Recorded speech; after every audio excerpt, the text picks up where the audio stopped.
তুমি সারা সপ্তাহ ব্যস্ত থাকো, তুমি কি নিজেকে কোশ্চেন করে দেখেছো তুমি কি খুব বিজি ইঞ্জিনিয়ার নাকি ভ্যালুয়েবল ইঞ্জিনিয়ার? তুমি কি ইজিলি রিপ্লেস হয়ে যেতে পারো? তো যারা বিজি ইঞ্জিনিয়ার থাকে সবসময় জিরা টিকেটস বা কাজের মধ্যে একটার পর একটা কাজ করতে থাকে, কাজের মধ্যে নিজেকে ব্যস্ত রাখে এবং একটার পর একটা কাজের দিকেই ফোকাস করে, ভ্যালু ক্রিয়েশনের দিকে ফোকাস করে না। বাট যারা ভ্যালু ক্রিয়েশন মানে ভ্যালু বেসড ইঞ্জিনিয়ার হয়, তারা কি করে যে তারা ইম্প্যাক্ট ক্রিয়েশনের দিকে ফোকাস করে, প্রবলেম সলভ করার দিকে ফোকাস করে, টিমের ব্লকার্স রিজলভ করে এবং তারা যত রকম চ্যালেঞ্জিং ওয়ার্ক আছে যেটা থেকে ইম্প্যাক্ট ক্রিয়েট হবে সেই জিনিসগুলো সলভ করে।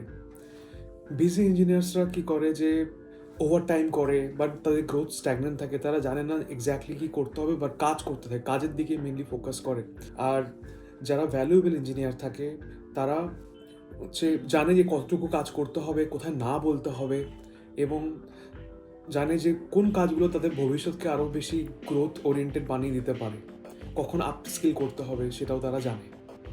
এবং ভ্যালুয়েবল ইঞ্জিনিয়ার এটাও জানে যে কোন রুমে তাদের থাকতে হবে, কোথায় কথা বলতে হবে, কোথায় নিজেকে পজিশনিং করতে হবে।